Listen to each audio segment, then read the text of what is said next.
Let's start.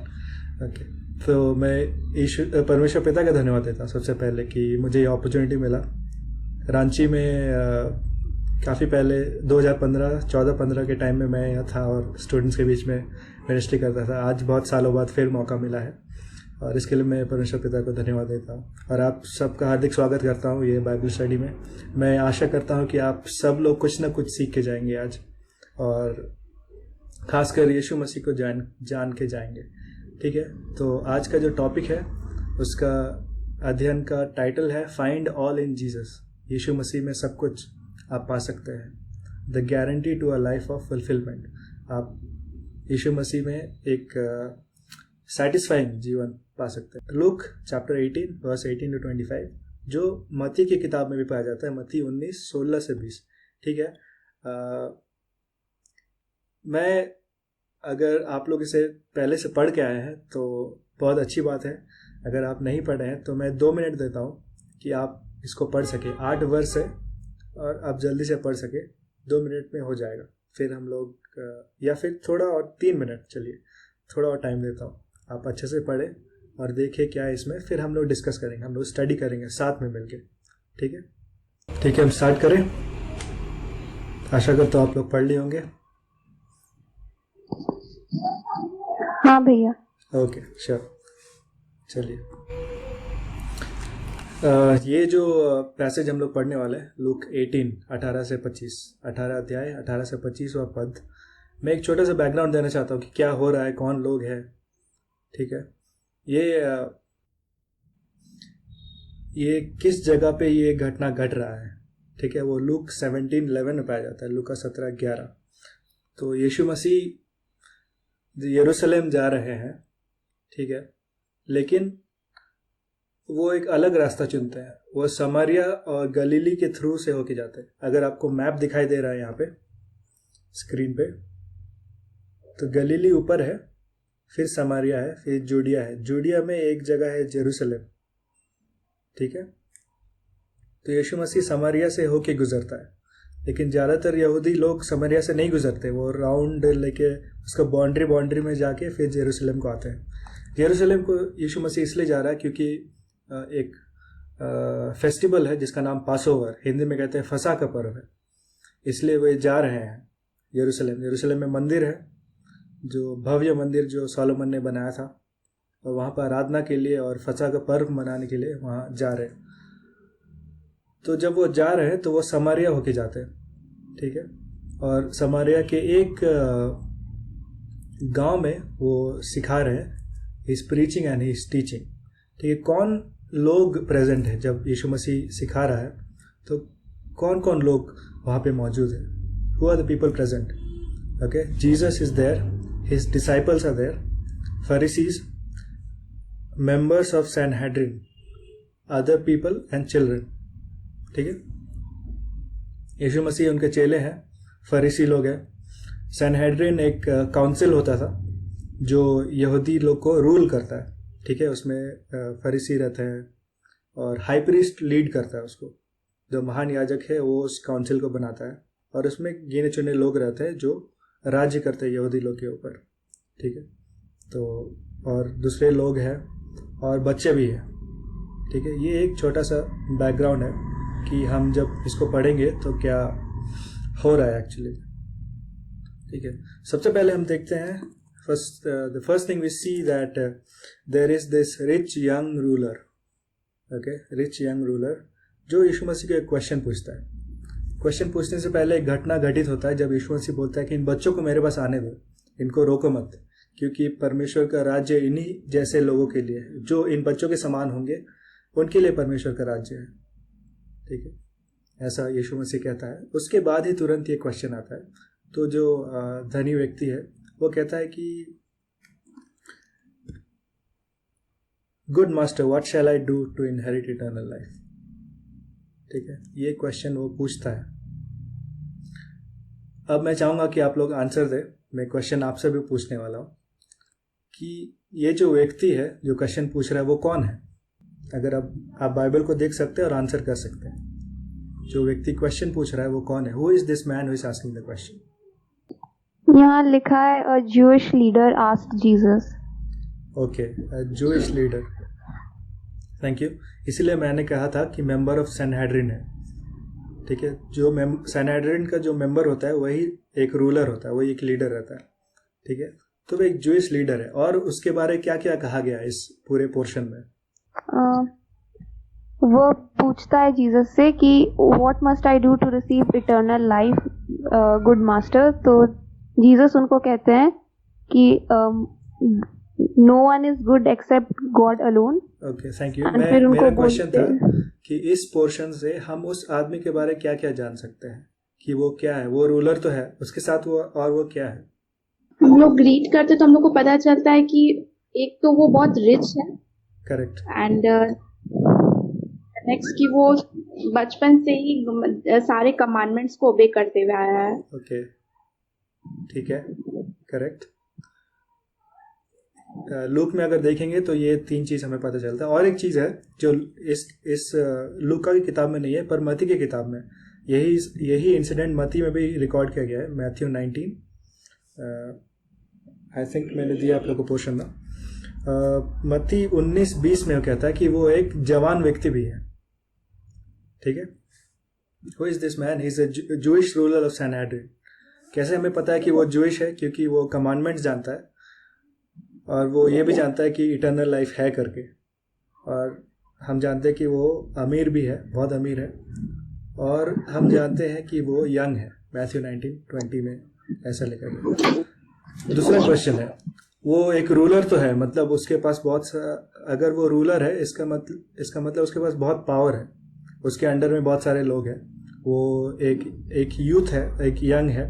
वो young है तो वो सोचता है कि मेरे पास एनर्जी भी है और मेरे पास बहुत टाइम भी है, ठीक है। वो अमीर भी है तो वो सारे चीज़ों को एंजॉय कर रहा है। और उसको क्या चाहिए? What else does he want? He wants to gain eternal life, the kingdom of God. Correct. He wants eternal life, ठीक है।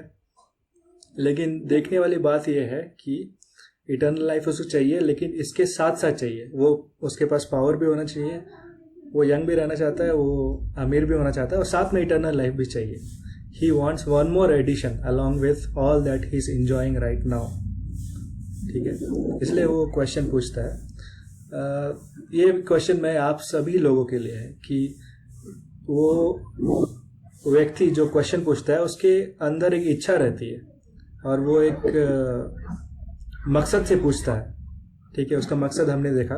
आपका आज बाइबल स्टडी आने के पीछे मकसद क्या है? ये क्वेश्चन मैं आप सभी से पूछना चाहता हूँ, ठीक है। आप यंग हैं, आपके पास टाइम है, बहुत सारा टाइम है। आप भी शायद इटर्नल लाइफ चाहते हो, आप भी हेवन चाहते हो मे बी, या फिर आप एक क्रिश्चियन हो इसलिए आप आ रहे हो, ऐसा भी हो सकता है। लेकिन बाइबल स्टडी आने के पीछे आपका मकसद क्या है? What is the intent of coming? ये आंसर आप मत दीजिएगा, मैं जस्ट ये क्वेश्चन बस आप सोचिए अपने मन में, ठीक है। हम क्या इसलिए बाइबल स्टडी आते हैं कि हमें अच्छा फेलोशिप मिलता है, बहुत सारे भाई बहन है, दोस्त हैं हमारे जो हमें बहुत रिस्पेक्ट करते हैं, या फिर हम अच्छे गीत गाते हैं और बहुत अच्छा लगता है हमें, ठीक है। और एक हेवनली सा फीलिंग होता है। क्या इसलिए बाइबल स्टडी आते हैं? या फिर और भी कई रीजंस हो सकते हैं, या फिर हम अपना टैलेंट दिखा सकते हैं, इसलिए इस मकसद से बाइबल स्टडी आते हैं, ठीक है। What is your intent of coming to the Bible study today, ठीक है। अगर हमारा मकसद यीशु मसीह नहीं है बाइबल स्टडी आने के पीछे, तो फिर हम लोग वो पॉइंट को लूज कर रहे हैं, तो हमारा मकसद सही नहीं है। एक पद आप खोल लीजिए आप लोग, 1 तिमोथी 1:1, पहला तिमोथियस पहला अध्याय पहला पद। उसमें कहता है, इंग्लिश में ऐसा कहता है, Paul an apostle of Christ Jesus, commanded by God our saviour and Jesus Christ our hope, ठीक है। पॉल कहता है कि मेरा होप जो है, मेरी आशा जो है वो यीशु मसीह है। मेरी आशा रेजरेक्शन नहीं है, मेरा आशा हेवन नहीं है, इटर्नल लाइफ नहीं है, यीशु मसीह है। ये सारे चीज़ें तो मुझे यीशु मसीह से मिल ही जाएगा। प्राइम जो कंसर्न है हमारा वो यीशु मसीह है, ठीक है। अगर वो हमारा मकसद नहीं है तो हमारा बाइबल स्टडी में आने का कोई मतलब वो जो पर्पस है वो फुलफिल नहीं हो रहा है, ठीक है। नेक्स्ट हम लोग जाएंगे कि तो जब क्वेश्चन पूछता है वो ऐसे कहता है, good master, what must I do to inherit eternal life? उत्तम गुरु, मैं क्या करूं कि मैं अनंत जीवन पा सकूं, ऐसा हिंदी में कहता है। पर यीशु मसीह ने, जब वो व्यक्ति उत्तम बोलता है, यीशु मसीह ने इस एड्रेसल को नकार दिया। वो एक्सेप्ट नहीं करता कि वो गुड है। ऐसा क्यों? आपको क्या लगता है? क्या यीशु मसीह गुड नहीं है? आ, उन्होंने कहा है ऐसा कि वो गुड नहीं है क्योंकि उनको ये सेल्फ रियलाइजेशन है कि वो बेस्ट नहीं है, या फिर जिस कंप्लीट वे में वो कंप्लीटली अगर उसने देखा जाए तो उनको ये सेल्फ रियलाइजेशन है कि वो बेस्ट नहीं है। और उनको ऐसा सेल्फ रियलाइजेशन इसलिए होता है क्योंकि उनसे बेटर कोई है जिन्हें देख के उनको ये समझ में आता है कि वो बेस्ट है। जो गाइडेंस या फिर आप वचन के मामले में ले लें तो वो नहीं है। And he leads to the father की, जो फादर है हमारे परमेश्वर, वो बेस्ट है इस मामले में से। ओके, बहुत अच्छा आपने ट्राई किया। पर वचन में ऐसा कहता है कि यीशु मसीह में परमेश्वर ड्वेल करता था। ठीक है, कोलोशियंस की पत्री आप पढ़ेंगे तो ऐसा था। तो और यीशु मसीह वो था जो होली स्पिरिट के द्वारा जन्म लिया था और उसने एक जीवन जिया जिसमें वो कभी पाप नहीं किया। तो ऑफ कोर्स वो गुड है, पर वो एक्सेप्ट नहीं कर रहा है। इसके पीछे एक कारण है। ठीक है, मैं बताता हूँ क्या कारण है। कारण है कि वो जानता है कि जो क्वेश्चन पूछ रहा है वो किस इंटेंट से क्वेश्चन पूछ रहा है, वो किस मकसद से पूछ रहा है। ठीक है, मकसद हमने पहले भी देखा, इससे पहले। कारण है कि जब हम कभी कभी हम ऐसे भी करते हैं कि पहले हम थोड़ा मक्खन लगाते हैं किसी को, उसके बाद हम मुद्दे पे आते हैं। ठीक है, क्वेश्चन पूछता है। तो ऐसा भी हो सकता है, ये भी एक रीज़न हो सकता है। सेकंड रीज़न मुझे लगा कि यीशु मसीह इसलिए एक्सेप्ट नहीं करता है क्योंकि आप अगर वो वर्स में देखेंगे तो वो व्यक्ति कहता है गुड मास्टर। ठीक है, कई लोग मानते हैं कि यीशु मसीह एक अच्छा टीचर था, एक अच्छा प्रीचर था। ठीक है, महात्मा गांधी खुद मानते थे कि यीशु मसीह एक अच्छा टीचर है और उसने बहुत कुछ सीखा यीशु मसीह से। पर यीशु मसीह की इच्छा क्या है? अगर आप मत्ती 16 खोलेंगे 15 से 17, ऐसा कहता है, यीशु मसीह अपने चेलों से पूछता है, what do you think I am? वो पूछता है, आप क्या सोचते हैं मैं कौन हूँ? तो पतरस रिप्लाई करता है, Peter replied, you are the Christ, the Son of living God. Okay, you are the Christ, the Son of living God. And Jesus answered, flesh and blood has not revealed this to you, but my Father who is in heaven. Okay, यीशु मसीह की इच्छा थी कि लोग उसे जाने कि वो परमेश्वर का पुत्र है। वो इच्छा है। हम सिर्फ ये जान के ना संतुष्ट रहे कि वो एक अच्छा टीचर था, वो एक भला व्यक्ति था, परंतु वो परमेश्वर का इकलौता पुत्र। ठीक है, ये यीशु मसीह की इच्छा थी। ठीक है, तो वही क्वेश्चन है कि यीशु मसीह आप लोगों के लिए क्या है आज? ठीक है, क्या वो एक क्योंकि कई लोग हम मसीही हैं तो इसलिए हमें एक ट्रेडिशन है कि हमें वीकेंड्स में चर्च जाना चाहिए, इसलिए यीशु मसीह के बारे में जानना चाहिए, या फिर मसीह इसलिए यीशु मसीह के बारे में जानना चाहिए, या फिर और कोई अलग रीज़न है। ठीक है, बहुत ही पर्सनल क्वेश्चन है कि यीशु मसीह आपके लिए क्या है? क्या वो परमेश्वर का पुत्र है? ठीक है, यीशु मसीह पत्र से ऐसा कहता है कि flash and blood has not revealed, मतलब मनुष्य या फिर तुम अपने आप से ये नहीं जान पाए हो, परंतु ये परमेश्वर ने तुमको ये दिखाया है। तो मैं भी आशा करता हूँ कि आज जब ये स्टडी करेंगे तो परमेश्वर आपको दिखाएगा कि यीशु मसीह कौन है। ठीक है, क्योंकि हम अपने आप से नहीं जान सकते, परमेश्वर ही दिखा सकता है। तो अगर आपकी इच्छा है उसे जानने के लिए, तभी आप उसे जान पाएंगे। If you follow then only you will come to know. Okay, and only God can open this mystery. ये मिस्ट्री से परमेश्वर ही आपको बता सकता है कि वो कौन है, यीशु मसीह कौन है, कि इसका मतलब क्या है कि वो परमेश्वर का इकलौता पुत्र है। ठीक है, ये मिस्टीरियस थिंग है। हम जानते हैं, हमारे दिमाग में है, हेड में है, लेकिन फिर भी हम नहीं जानते। ठीक है, एक व्यक्ति को आप जानते हैं कि हमारा प्राइम मिनिस्टर नरेंद्र मोदी जी है, लेकिन आप उसको व्यक्तिगत रूप से नहीं जानते। ठीक है, जब तक परमेश्वर हमें रिवील नहीं करता कि वो कौन है तो हम नहीं जान पाएंगे। तो मेरी प्रार्थना है कि आप लोग सब आज ये स्टडी से, क्योंकि ये वचन से पढ़ेंगे, परमेश्वर का वचन है, तो इसे जान पाएंगे आज। ठीक है। नेक्स्ट क्वेश्चन है कि जब वो क्वेश्चन पूछता है कि हमें क्या करना चाहिए अनंत जीवन पाने के लिए, तो यीशु मसीह किसकी तरफ इशारा करता है? यीशु मसीह क्या जवाब देता है उसको? Where did Jesus point to with respect to the question? Good master वाला कॉन्वर्सेशन करने के बाद यीशु मसीह और कुछ बोलता है उसको, वो क्या है? He pointed towards the Father. He pointed towards the Father. Okay, he pointed towards the Father with respect to good, but with respect to eternal life, he pointed towards what? The 10 Commandments. The 10 Commandments. Correct. And correct. Towards the 10 Commandments. वो कहता है कि you know the commandment. आप जानते हो कि commandments क्या है, क्योंकि वो एक यहूदी था, वो तो यीशु मसीह जानता है कि वो जानता है कि 10 आज्ञा क्या है, तो उसको कोट करता है। 10 आज्ञा में से 5 आज्ञा है वो कोट करता है। तो ठीक है, उसको कहते हैं द मॉरल लॉ भी कहते हैं, या 10 कमांडमेंट्स भी कहते हैं। ठीक है, लेकिन क्वेश्चन ये है कि यीशु मसीह क्यों 10 कमांडमेंट्स की ओर इशारा करता है या 10 कमांडमेंट्स को कोट करता है, क्यों? क्योंकि जो पूछ रहा था वो एक ज्यूज का रूलर था और वो लोग लॉ को बहुत स्ट्रेस देते थे। Okay, very good. क्योंकि जो पूछ रहा था वो यहूदी था और वो लोग आज्ञा, परमेश्वर का जो 10 आज्ञा है उसको बहुत स्ट्रेस देते थे। Very good. और एक मकसद भी था, यीशु मसीह चाहता था और वो उसको कुछ सिखाना चाहता था। ठीक है, क्योंकि हम देखते हैं कि वो यहूदी जो है वो अपने आप में बहुत सेल्फ सेटिस्फाइड है। वो जानता है कि मैं सारे आज्ञाओं को फॉलो करता हूँ। ठीक है, अगर आप वर्स 21 देखेंगे, 21वां पद देखेंगे, तो वो कहता है and he said all this have I kept from my youth up. Right, यीशु मसीह आज्ञा देने का मकसद ये भी था, बहुत कुछ इंपॉर्टेंट उसको बताना चाहता था, ये कि हम अपने आप से सारे 10 आज्ञाओं को नहीं रख सकते हैं। ठीक है, और अगर हम 10 आज्ञाओं को नहीं रख सकते तो हमें इटर्नल लाइफ अपने आप से नहीं मिल सकता, हम कामों से इटर्नल लाइफ नहीं पा सकते हैं।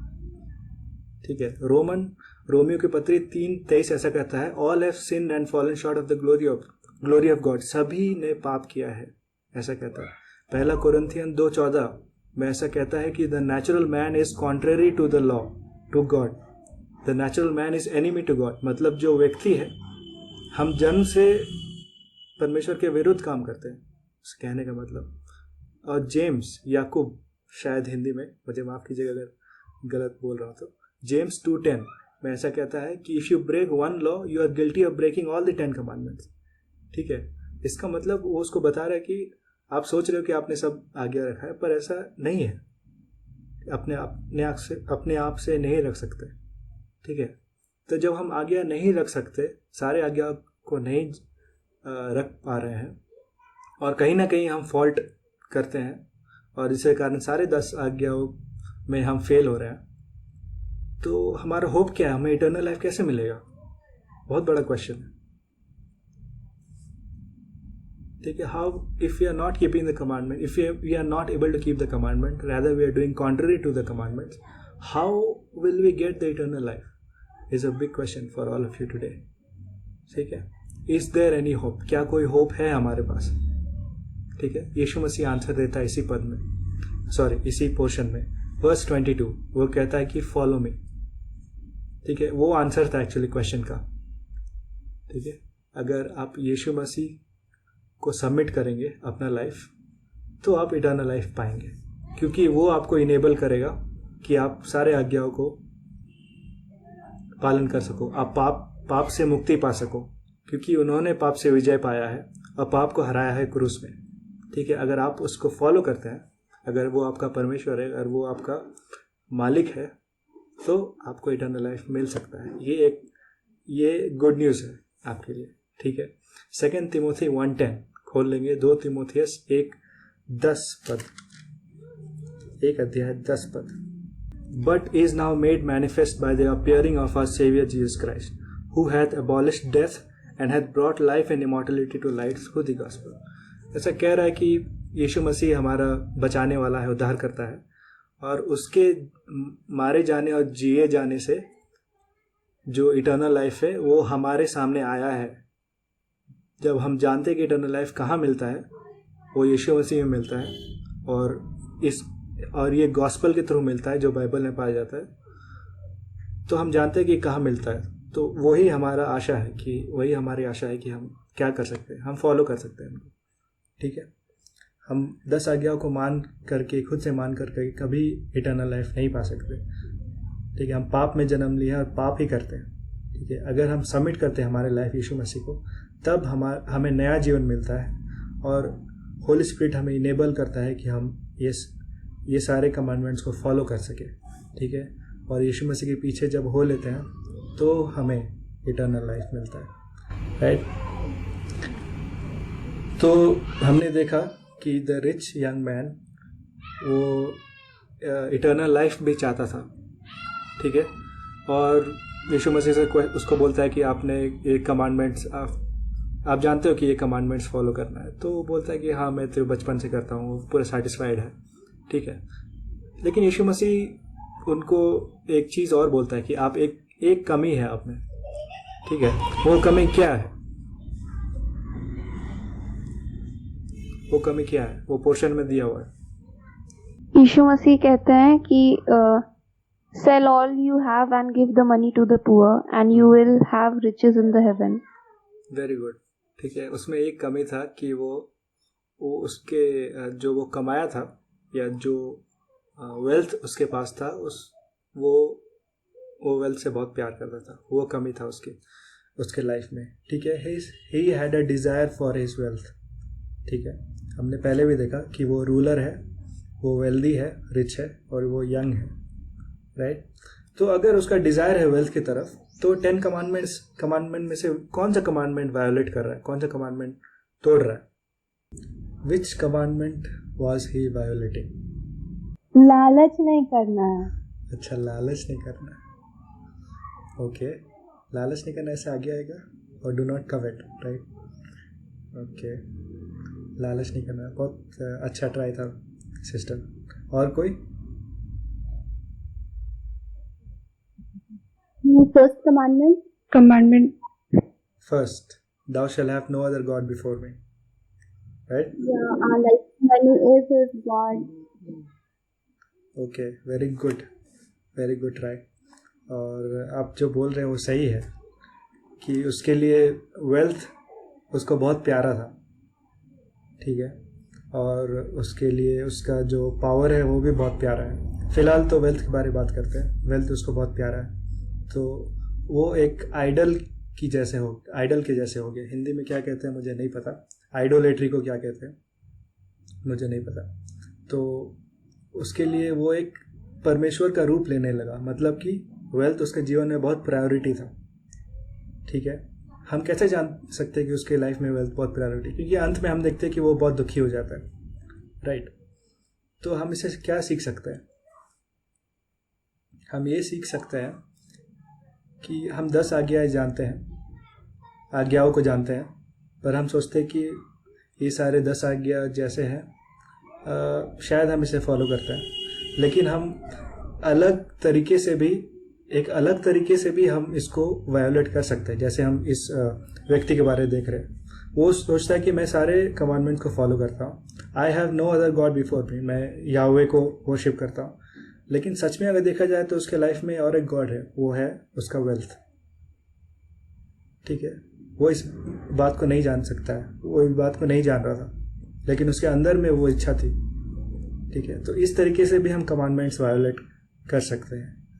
ठीक है, तो ये हमें एक सीख है हमारे लिए। ठीक है, कोलोसी 3:5 पढ़ सकते हैं। ठीक है,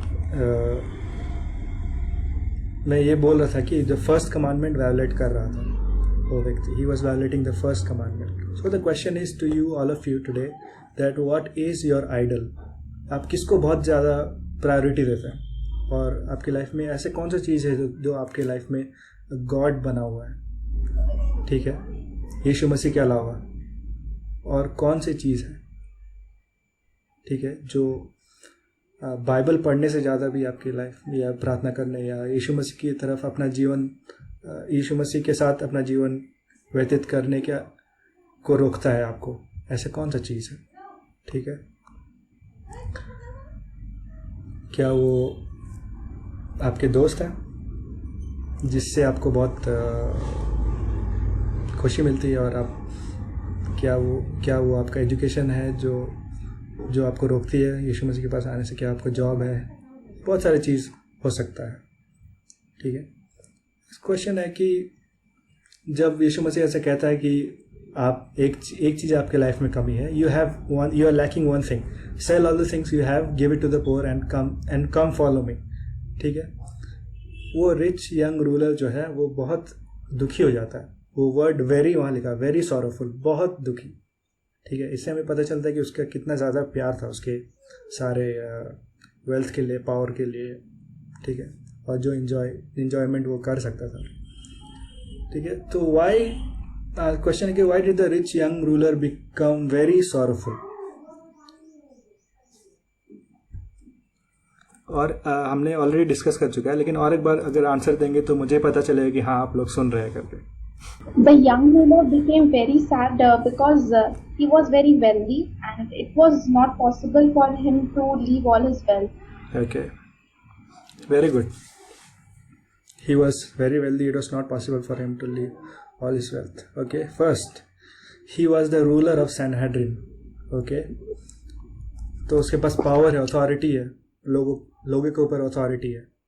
ठीक है, कैसे वो अपना पावर गिव अप कर सकता है और एक मनुष्य के पीछे हो सकता है? मतलब क्वेश्चन है कि how can he give a power and submit to a man who is a carpenter? ठीक है, फरीसी लोग सोचते हैं ये तो कारपेंटर है, कारपेंटर का बेटा है। ठीक है, यीशु मसीह को ऐसा सोचते थे। तो कैसे वो पावर को त्याग कर दे, सारे लोगों को छोड़ दे? मतलब वो पावर से एंजॉयमेंट मिलता है हम लोग कि लोग हमें फॉलो कर रहे हैं। ठीक है, हमारे, और कैसे उसको हम दे दें और यीशु मसीह के पीछे हो ले? बहुत ही कठिन उसके पास ये जो कश्मकश या फिर ये बहुत ही बड़ा स्ट्रगल है उसके लाइफ में। ठीक है, क्योंकि यीशु मसीह पहले ये पोर्शन से पहले ही कहता है कि जो इन बच्चों के समान होगा वो परमेश्वर के राज्य का भागी होगा। ठीक है, मतलब बच्चे अपने पिता पे सारी चीज़ समर्पित कर लेते हैं, जो उनको चाहिए वो पिता को कहते हैं, या फिर जब वो स्कूल चाहते हैं तो पिता से डिस्कस करते हैं, या फिर अपने पेरेंट्स से डिस्कस, मम्मी से डिस्कस करते हैं। ठीक है, बच्चों अपने एबिलिटी पर विश्वास नहीं करते, परंतु अपने पेरेंट्स के एबिलिटी पर विश्वास करते हैं कि हमारे पेरेंट्स है, वो सब कुछ प्रोवाइड करेगा। राइट, तो how can this ruler submit himself as a child to Jesus Christ? क्योंकि वो ऑलरेडी इंजॉय करा अपना पावर को, वो पावर छोड़ के कैसे अपने आप को किसी और के नीचे अधीन कर लेना? पहला रीज़न। सेकंड, वो बहुत ही धनी, जैसे आपने बोला, वो ऑलरेडी एक कंफर्टेबल लाइफ जी रहा है, कैसे वो एक कंफर्टेबल लाइफ छोड़ दे? उसके पास पूरे सर्टेनिटी है कि उसके पास पैसा है, वो कुछ भी खरीद सकता है, उसको जो चाहिए वो मिलेगा। अगर मैं यीशु मसीह के पीछे हो लूँ, क्या मुझे मिलेगा? इतना सारा अनसर्टेनिटी है। यीशु मसीह तो खुद कहता है कि foxes have holes but I have, मतलब मेरे सर के ऊपर छत नहीं है। ठीक है, लोमड़ियों के गुफाएं होते हैं लेकिन मेरे सर के ऊपर छत नहीं है। ठीक है, तो वो कैसे यीशु मसीह के पीछे हो ले? उसके पास तो सब कुछ है। थर्ड, वो एक यंग इंसान है। ठीक है, जब वो बहुत ही यंग है तभी वो एक रूलर भी बन चुका है और बहुत सारा वेल्थ भी इकट्ठा कर चुका है, तो वो अपने लाइफ में एंजॉय कर रहा है, enjoying all this things early in his life. So उसके पास बहुत सारे डिज़ायर्स है, ड्रीम्स है कि वो क्या करने वाला है, और वो चाहता है कि कैसे लोग उसको रेस्पेक्ट करें, ऑनर करें। ये सब वो कैसे दे दे? ठीक है ना, यंग है, वो सोचता है कि बहुत टाइम है मेरे पास, अभी इंजॉय करे, बाद में शायद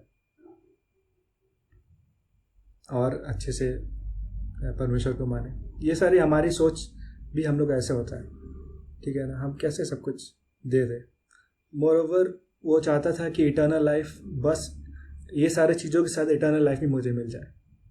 ठीक है, ये सारे चीज़ों के साथ इटर्नल लाइफ भी मुझे मिल जाए, along with all this things, power, wealth and my youth and the enjoyment. I also want eternal life. ठीक है, इटर्नल लाइफ के लिए वो सब कुछ खोने के लिए राज़ी नहीं है। ठीक है, क्या यीशु मसीह आपके लाइफ में सिर्फ और एक एडिशन है? ये क्वेश्चन आप सभी के लिए है। ठीक है, आप जो आपके लाइफ में बहुत सारे भाग होंगे। आपके दोस्त हैं, आपका करियर है, आपका जॉब है, आपका एजुकेशन है। ठीक है, आप ये सारी चीज़ों में आपके पेरेंट्स से बहुत ध्यान लगाते हैं। ठीक है, क्या परमेश्वर सिर्फ और एक एडिशन है इसके बीच में, या फिर आप अपने लाइफ में उसको सब कुछ देना चाहते हैं? ठीक है, क्वेश्चन है ऐसे कौन सा चीज़ है जो आपको रोक रहा है यीशु मसीह को फॉलो करने से आज? What is holding you back from following Christ today? Okay, we saw 4 things that the rich young ruler had, which was not allowing him to follow Jesus Christ. What is that thing? आप सोचिए आपके life में क्या है जो आपको completely submit करने नहीं दे रहा है यीशु मसीह को। हाँ, आप चर्च जाते हैं, आप बाइबल स्टडी में आते हैं, लेकिन वचन में जैसा लिखा है मैं वैसा नहीं करना चाहता हूँ। क्या यहाँ पर थोड़ा सा चेंज कर सकता है, इस वचन को थोड़ा चेंज कर सकता है, या फिर ये वचन शायद मेरे लिए नहीं है। ठीक है, ऐसा क्या चीज़ है जो वचन जब हमें बोलता है कि आप ऐसा करो तो आप उसको ध्यान नहीं देते हैं? ऐसा क्या चीज़ है जो आपको रोक रहा है यीशु मसीह के पास जाने से? ठीक है, सोचने वाली बात है। क्या वो आपके दोस्त है? क्योंकि दोस्त, फ्रेंड सर्कल में हमें बहुत इज्जत भी मिलता है और हमें बहुत अच्छा एंजॉयमेंट भी मिलता है, हमें ऑनर भी मिलता है। ठीक है, अगर आप यीशु मसीह के पीछे हो लेंगे, आप मजाक के पात्र बन जाएंगे। Maybe you will be mocked at, okay, from your friends. आप ऑड वन आउट हो जाएंगे फ्रेंड सर्कल से। आपके बीच में आपके अंदर ये डर है।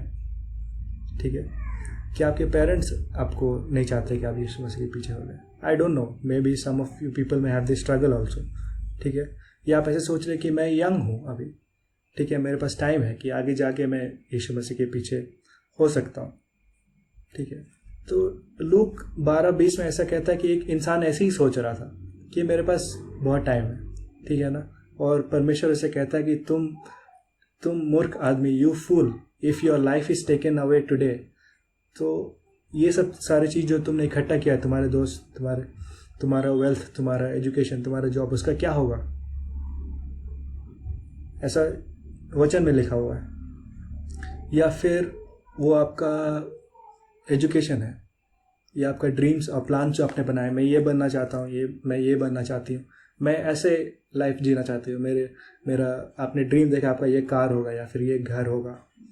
ठीक है, तो आप ये सब ड्रीम छोड़ना नहीं चाहते। मेरे ऐसे स्पाउस होना चाहिए, मेरा हस्बैंड ऐसा, मेरा वाइफ ऐसे होनी चाहिए, पर आप ये चीज़ आपने पहले से डिसाइड करके रखा है और ये सब चीज़ आपको छोड़ना ही बहुत मुश्किल है। क्या ये सारी चीज़ रोक रहा है आपको यीशु मसीह के पास जाने से? क्या आप चाहते हैं कि आप बहुत ज़्यादा कमाना चाहते हैं? आजकल ट्रेंड है कि people want to be millionaire. आप यूट्यूब में देखोगे, वीडियो आता है, हाउ जोश टॉक आता है कि कैसे, उसमें स्टोरी रहता है कि कैसे एक इंसान गरीब से मिलियनर हो गया, क्या किया, क्या नया टेक्निक लगाया। तो एक ट्रेंड है। ठीक है, क्या आपके अंदर भी यही इच्छा है कि मैं बहुत पैसा कमाना चाहता हूँ? ठीक है, जब यीशु मसीह आएगा तो पैसा, आप जब पीछे मुड़ के देखेंगे तो वो पैसा पेपर जैसा लगेगा, जिसका कोई वैल्यू नहीं है इटर्नल लाइफ के सामने। ठीक है, तो क्या चीज़ आपको रोक रहा है यीशु मसीह के पास आने के लिए? ठीक है, नेक्स्ट क्वेश्चन है कि यीशु मसीह को हमें क्यों फॉलो करना चाहिए? यीशु मसीह, वाई फॉलो जीसस? ठीक है, बहुत सारे लोग हैं। Why follow Jesus? क्वेश्चन, कोई आंसर गेस कर सकता है या फिर कोई आंसर दे सकते हैं? Maybe some of you here you really follow Jesus Christ. Why do you follow Jesus Christ? आप आंसर दे सकते हैं ताकि हम भी सीख सकें। या फिर क्वेश्चन में ऐसे पूछूं कि पर यीशु मसीह क्यों चाहता था कि वो जो व्यक्ति है वो उनको फॉलो करे?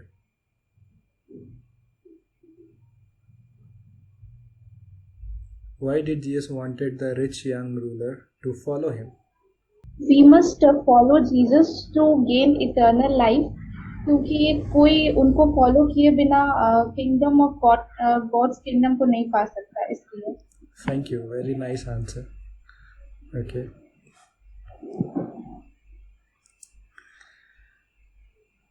ठीक है, हमें फॉलो करना चाहिए. Why follow Jesus? Because Jesus is the truest education.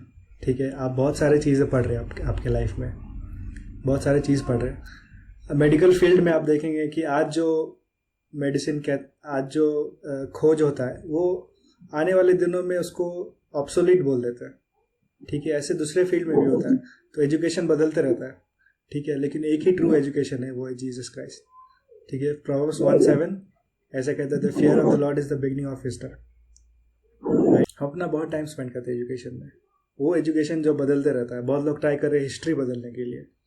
आपने सुना होगा न्यूज़ में, भारत का हिस्ट्री बदलने के लिए, ताकि अपना प्रोपेगेंडा चला सके. ठीक है, लेकिन एक एजुकेशन है जो कभी नहीं बदल सकता, वो यीशु मसीह है. 2 कोरिन्थियन 4:6 में ऐसा कहता है, आप पढ़ सकते हैं. 2 कोरिन्थियन 4:6. मैं चाहता हूँ कोई पढ़ दे 2 Corinthian 4:6. 2 Corinthians 4:6 The God who said, Out of darkness the light shall shine, is the same God who made his light shine in our hearts to bring us the knowledge of God's glory shining in the face of Christ. Okay, thank you. Light मतलब knowledge भी दिया हुआ है. परमेश्वर के बारे जो knowledge है वो हमें यीशु मसीह में मिलता है. हम जब यीशु मसीह को पढ़ेंगे तब हमें जानने को मिलेगा कि परमेश्वर का राज्य क्या है. ठीक है, हम अगर यही एजुकेशन लेते रहेंगे जो हमें स्कूल में कॉलेज में मिलता है तो हमारा लाइफ कभी चेंज नहीं होगा. फॉर एग्जांपल, आप देख रहे होंगे कि फेसबुक में एक न्यूज़ वायरल हो गया है कि केरला में एक हाथी को पाइनएप्पल खिला दिए, प्रेग्नेंट हाथी को पाइनएप्पल खिला दिया, उसमें बम था और वो हाथी का मौत हो गया. ठीक है, Kerala is the most educated state in our country. ठीक है, लेकिन ऐसा काम हो रहा है कि हमें एजुकेशन मिलता है लेकिन फिर भी हमारा लाइफ चेंज नहीं होगा. हमारा जो सेल्फिश नेचर है, हमारा जो पापमय जीवन है, वो कभी चेंज नहीं होगा. सिर्फ यीशु मसीह बदल सकते हैं. ठीक है, या फिर हिटलर के अंदर कितने सारे डॉक्टर थे, कितने साइंटिस्ट. ओके, लेकिन इतने लोगों को उन्होंने मार दिया. Education can not change a man, only Jesus Christ can. The true education Jesus Christ. ठीक है, हम इसलिए फॉलो करें क्योंकि वो हमें एक मीनिंगफुल पर्पस देता है. जॉन 10:10 में ऐसा कहता है कि I have come to give you life and life more abundantly. ठीक है, हिंदी में भी आप पढ़ सकते हैं, यूहन्ना 10:10. मैं जीवन देने आया हूँ, ऐसा कहता है. Life more abundantly. अगर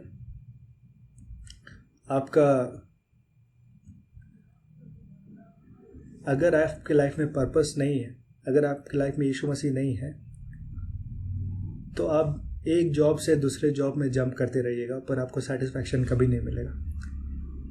ठीक है, आप जॉब चेंज करते रहेंगे, करियर चेंज करते रहेंगे, लेकिन कभी मीनिंगफुल पर्पस आपको नहीं मिलेगा. उसमें भी आपको खोखलापन मिलेगा, आपको थकावट होगी, आपको मोनोटोनस लगेगा. अरे हर दिन वीक में मंडे से फ्राइडे वही जगह जाना है, वही केबिन में जाना है. ठीक है ना, लेकिन आप यीशु मसीह को जानेंगे तो आपके अंदर एक पर्पस होगा कि हम उस जॉब में भी क्यों जा रहे हैं. ठीक है, वो एक मीनिंगफुल पर्पस देते हैं. ही इज़ द ग्रेटेस्ट ट्रेजर. आप पैसा कमाना चाहते हैं लेकिन उनसे बड़ा वेल्थ पूरे दुनिया में कहीं नहीं है. ये पैसा तो इन्फ्लेशन के कारण बदलते रहता है. आज $1 का वैल्यू है 75 रुपया. ठीक है, कई सालों पहले तो और कम था. मे बी $1 का वैल्यू था 20 रुपया, अभी 75 हो गया, आने वाले दिनों में 100 हो जाएगा. ऐसे वैल्यू बदलते रहता है पैसा का. और पैसा तो जब हम जी उठेंगे फिर से तो पैसा तो हमें पेपर जैसा लगेगा. ठीक है, उसका कोई मूल्य नहीं रहेगा, सिर्फ इटर्नल लाइफ. यीशु मसीह सबसे बड़ा ट्रेजर है. ठीक है, जो आप सामान खरीदते हैं पैसे से, आपका घर हो, आपका कार हो. ठीक है, आप जितने भी कंफर्टेबल लाइफ आप खरीद सकते हो, लेकिन सबका एक डिप्रिशिएशन है, मतलब सबकी वैल्यू घटते रहती है. ठीक है, पर एक इंसान है जिसका वैल्यू कभी नहीं घटेगा, वो है यीशु मसीह. ठीक है, मत्ती 13 अध्याय 45 और 46 अगर पढ़ेंगे तो वो एक छोटा सा पैराबल है. उसमें बोलता है कि एक इंसान को एक पर्ल मिलता है। पर्ल हिंदी में मुझे नहीं पता क्या कहते हैं, पर आप जानते हैं पर्ल क्या होता है। पर्ल मिलता है और वो सारी चीज़ों को बेच देता है और वो ज़मीन को खरीद लेता है। शायद कुछ ऐसा ही है, ठीक है।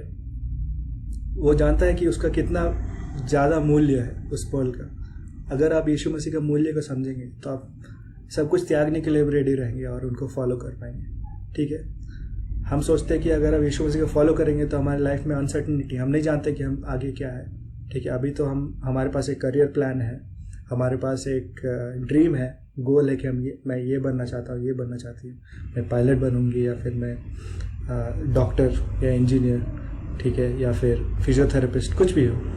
आपने एक प्लान करके रखा है। यीशु मसीह के पीछे लोगों को पता नहीं परमेश्वर मुझे क्या बोलेगा, आप एक अनसर्टनिटी। पर ये तो सिर्फ इस ज़िंदगी के लिए ना।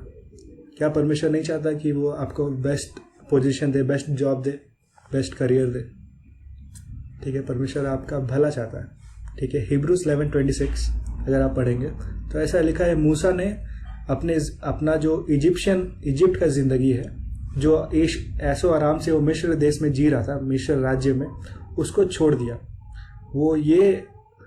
वो ये अच्छा माना कि मैं अपने लोगों के पास जाऊं, अगर वो लोग डांटे भी तो मुझे कोई प्रॉब्लम नहीं है, ठीक है। यीशु मसीह भी अगर मुझे डांटे तो मुझे कोई प्रॉब्लम नहीं है। कोई Hebrews 11:26 पढ़ते, बहुत अच्छा पद है। Hebrews 11:26, इब्रानियों की पत्री 11 अध्याय 26 पद, हिंदी में भी पढ़ सकते हैं। उसने मसीह के कारण निंदित होने को मिस्र के भंडार से बड़ा धन समझा, क्योंकि उसकी आंखें फल पाने की ओर लगी थी, ठीक है। वो जान चुका था कि इटर्नल लाइफ कहाँ है, वो जान चुका था कि परमेश्वर कौन है, वो जान चुका था कि यीशु मसीह कौन है। तो मिस्र के सारे ऐशो आराम छोड़कर भी वो यीशु मसीह का डांट खाना और अच्छा समझा, ठीक है। He is the greatest treasure, in him we have the most fulfilling relationship, ठीक है। अगर हम यीशु मसीह को व्यक्तिगत रूप से जानेंगे, हम एक बच्चे के समान परमेश्वर के पास आएंगे, या फिर एक यीशु मसीह कहता है, और या फिर जॉन 15:45 में कहता है कि abide in me and I in you so that my joy will be full, without me you can do nothing. यीशु में मेरे अलावा तुम कुछ कर नहीं सकते, कुछ अच्छा कर नहीं सकते, ठीक है। अगर यीशु मसीह के साथ हमारा रिलेशनशिप है तो हमें सेटिस्फैक्शन मिलेगा, वरना हम रिलेशनशिप के ऊपर भागते रहेंगे, ठीक है। हमें कोई भी इंसान से सेटिस्फैक्शन नहीं मिलेगा। हम एक बॉयफ्रेंड से दूसरा बॉयफ्रेंड, एक गर्लफ्रेंड से दूसरा गर्लफ्रेंड के पीछे जाते रहेंगे, चेंज करते रहेंगे, लेकिन कभी फुलफिलिंग रिलेशनशिप आपको नहीं मिलेगा, ठीक है। अगर आप यीशु मसीह के पास आते हैं तो आपको फुलफिलिंग रिलेशनशिप मिलेगा, ठीक है। तब आपको समझ में आएगा कि क्या मूल्य है यीशु मसीह का। ही इज़ द बेस्ट फ्रेंड। मेरी बहन मुझे बहुत कुछ बताती है अपने दोस्त के बारे में कि लड़कियां कभी कभी जब सोचती है तो क्या कहते हैं, अगर अच्छे दोस्त भी है, अगर बेस्ट फ्रेंड है दोनों, फिर भी एक दूसरे के लिए कभी ना कभी गलत सोच ही लेते हैं, ठीक है ना। पर यीशु मसीह ऐसा नहीं है, वो ऐसा दोस्त है, वो अपना जीवन देने के लिए तैयार है। John 15:3, a friend is the one who lay down his life, okay. यीशु मसीह ने अपना जीवन दिया है और वो कहता है कि तुम मेरे दोस्त हो। तो अगर आप यीशु मसीह को दोस्त बनाना चाहते हैं तो आपको सबमिट करना होगा अपना लाइफ, ठीक है। और वो यीशु मसीह एक परफेक्ट फादर की तरफ कनेक्ट करता है, ठीक है। हमारा जो अर्थली पेरेंट्स है उनमें भी बहुत सारी खामियां हैं, हमें सेटिस्फैक्शन नहीं मिलता उनसे, हमारे पेरेंट्स से, ठीक है। हम सोचते रहते हैं क्या हमें इतना डांट मिलते रहता है, या फिर मैं जो फील कर रही हूँ वो लोग नहीं फील कर रहे हैं, वो हमसे रिलेट नहीं कर सकते, मेरा जो स्ट्रगल है वो कभी नहीं समझेंगे, ठीक है। यीशु मसीह हमें कनेक्ट करता है परफेक्ट फादर से, जिसके अंदर कोई कमी नहीं है, परमेश्वर पिता, ठीक है। मत्ती 7:11 में कहता है he is the perfect father, he knows what to give you the best, okay. अगर आप यीशु मसीह के पास आएंगे तो आपको साथ में परमेश्वर पिता का हेल्प भी मिलेगा, ठीक है। And lastly in him you find completeness. हमारे अंदर लगता है कि कुछ कमी है, इसलिए हम रिलेशनशिप में जाना चाहते हैं, किसी से रिलेशनशिप बनाना चाहते हैं, एक बॉयफ्रेंड रखना चाहते हैं, एक बेस्ट फ्रेंड रखना चाहते हैं, एक गर्लफ्रेंड रखना चाहते हैं, ठीक है। या फिर हम पढ़ाई इतना करना चाहते हैं कि सारा कुछ भूल जाए और ये पढ़ाई से हमें फुलफिलमेंट मिले या फिर पैसा हमें फुलफिलिंग करे, ठीक है। लेकिन नहीं, परमेश्वर वचन ऐसा कहता है कोलोशियंस 2:10 में, in him we find completeness. क्यों यीशु मसीह में कंप्लीटनेस मिलता है? क्योंकि यीशु मसीह ने हमें बनाया है, ठीक है। अगर हम उनके पास जाएंगे तभी कंप्लीटनेस मिलेगा। और लास्टली उनके पास इटर्नल लाइफ है। हमने ऑलरेडी पढ़ा 2 Timothy 1:10, he has eternal life. So फिर से मैं ये क्वेश्चन पूछता हूँ, आपको क्या चीज़ रोक रहा है, ठीक है, यीशु मसीह के पास आने से? आपने देखा कि यीशु मसीह कौन है और वो क्या देता है, और आप अगर यीशु मसीह के पास आएंगे तो कितना ज़्यादा सर्टेनिटी है, क्योंकि वो राजा है, क्योंकि वो परमेश्वर का इकलौता पुत्र है, ठीक है। तो क्या आपको रोक रहा है यीशु मसीह के पास आने से? ये लास्ट स्लाइड है। आपने एक फ्रेज पढ़ा होगा पोर्शन में, what is the kingdom of haven. कोई भी आंसर कर सकते हैं जल्दी से और हम समाप्त करेंगे। What is the kingdom of haven, sorry, what is the kingdom of God. वो क्या है? पूरे चैप्टर में 4 से 5 बार ये वर्ड रिपीट हुआ है, किंगडम ऑफ गॉड। वो क्या है? Life after death. Life after death, partly correct मैं बोलूँगा, ठीक है, लाइफ आफ्टर डेथ, ठीक है। चलिए मैं बता देता हूँ परमेश्वर का राज्य क्या है। पहले मैं बता दें परमेश्वर का राज्य क्या है। परमेश्वर का राज्य हेवन के बारे नहीं है, इटर्नल लाइफ के बारे नहीं है, ट्री ऑफ लाइफ के बारे नहीं है, गोल्ड सिल्वर जो रेवलेशन के चैप्टर में पढ़ते हैं उसके बारे नहीं है, या फिर यूफोरिया, मतलब हमें लगता है कि परमेश्वर के राज्य में सब सही होगा, कोई दुख नहीं, कोई रोना नहीं, कोई पेन नहीं, उसके बारे नहीं है। सब खुशी, सब खुश, उसके बारे नहीं है। परमेश्वर के राज्य यीशु मसीह के बारे है, ठीक है, ठीक है। 1 तिमोथी 6:15 कोई पढ़ेगा? God will bring about in his own time. God, the blessed and only ruler, the King of kings and Lord of lords. ठीक है, यीशु मसीह राजाओं का राजा, ठीक है, प्रभुओं का प्रभु, उसके बारे में, kingdom of haven, kingdom of God, ठीक है। अगर आप परमेश्वर को जानेंगे तब आपको श्योरली किंगडम ऑफ गॉड मिलेगा। क्यों नहीं मिलेगा? बहुत लोग खोज रहे हैं, ऑलरेडी खोज रहे हैं। ये रिच यंग रूलर भी खोज रहा था, पर वो दुखी होके चला गया, ठीक है। रेवलेशन 19:16 लास्ट वर्स, नहीं, लास्ट किताब है रेवलेशन, प्रकाशित वाक्य 19:16। And he hath on his vesture and on his thigh a name written, king of king and lord of lords, ठीक है। राजा, फिर से इसमें लिखा हुआ है कि उसके जो कपड़े हैं, यीशु मसीह का जो कपड़ा है, और उसके जांग पे ऐसा लिखा है कि राजाओं का राजा और प्रभुओं का प्रभु। परमेश्वर का राज्य यीशु मसीह के बारे में, ठीक है। बाकी सारे जो भी है, heaven, eternal life, tree of life, gold silver, euphoria, बाकी सारे जो भी चीज़ है वो एक बाय प्रोडक्ट है, ठीक है। यीशु मसीह मेन है। अगर यीशु मसीह आपकी ज़िंदगी में ना हो तो ये सारी चीज़ तो ऑब्वियसली नहीं मिलेगा। पर आप अगर ये सारी चीज़ के पीछे भाग रहे तो आपका गलत मकसद है, तो आप यीशु मसीह को भी नहीं जान पाएंगे।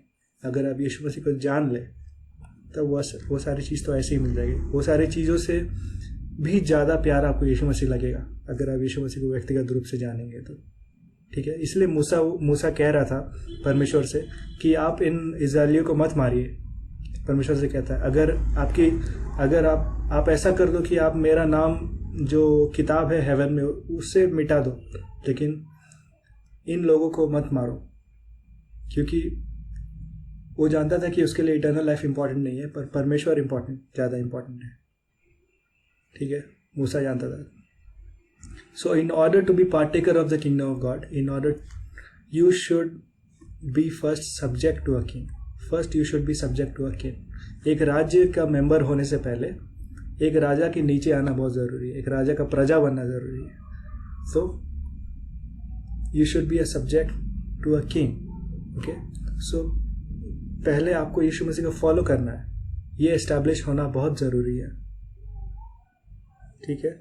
लूक 17:21, यीशु परमेश्वर का जो राज्य है वो सिर्फ वो हेवन वाला राज्य नहीं है, वो राज्य अभी भी आपके जीवन में बस सकता है, आपके दिल में, आपके अंदर। लूका 17:21 में ये कह रहा है कि neither shall they say low here or low there, for behold the kingdom of God is within you, ठीक है। अगर आप यीशु मसीह को जान ले, अगर आप अपना लाइफ उनको सबमिट करें, तो आज ही परमेश्वर का राज्य आपके अंदर आ सकता है और आपको ऐसा स्ट्रॉन्ग एश्योरेंस मिलेगा कि आप परमेश्वर के पुत्र हो या संतान हो या पुत्री हो। ठीक है, ये आपको मिल सकता है। तो मैं यही आपसे कहना चाहता हूँ कि परमेश्वर का राज्य जानने के लिए आपको यीशु मसीह को जानना बहुत ज़रूरी है। ठीक है, ऐसा कौन सा चीज़ है जो आपका लाइफ में आपके सामने अड़चन बढ़ के खड़ा है? What is prohibiting you from coming to Christ? Okay, the greatest certainty that we have in our life is Jesus Christ. ठीक है, वो स्क्रिप्चर के मुताबिक आया था, वो एक एग्जाम्पलरी लाइफ जिया, वो मरा, फिर से जी उठा, और इसके लिए बहुत सारा प्रूफ है। ठीक है, हिस्ट्री में भी प्रूफ है, बाइबल में भी कहता है। और अगर आप उनके ऊपर विश्वास रखेंगे, अगर आप उनको फॉलो करेंगे, तो आपको भी इटर्नल लाइफ मिलेगा। ये गुड न्यूज़ है आपके लिए। अगर आप उनको फॉलो करेंगे तो आपका जो सेल्फिश नेचर है, आपका जो सिंफुल नेचर है, जो हमने शुरू में पढ़ा था कि हम नेचुरली हम पापी है, वो चीज़ भी हट जाएगा। ठीक है, तो मेरी यही दुआ है आप लोगों से, ये रिक्वेस्ट है कि आप अपना लाइफ समर्पित करें, ताकि आपको जो फ्यूचर जो आपका डिसाइड है वो परमेश्वर डिसाइड करे। ठीक है, तो आपको सबसे अच्छा जीवन आपको मिल सकेगा। ठीक है, thank you so much for being here today in the Bible study. I hope that you have learned. ठीक है, हम दुआ करेंगे। 1 मिनट में आप सबको टाइम दूंगा। आप जो भी सीखे हैं आज को, आप थोड़ा से ध्यान लगाइए, मनन कीजिए। अगर परमेश्वर ने आपसे बातचीत की है तो आप उस पर ध्यान दीजिए। अगर आप चाहते हैं सबमिट करना अपना ज़िंदगी, तो आप प्रार्थना कीजिए। 2 मिनट आपके पास समय है, फिर मैं आप सभी लोगों के लिए दुआ करूँगा।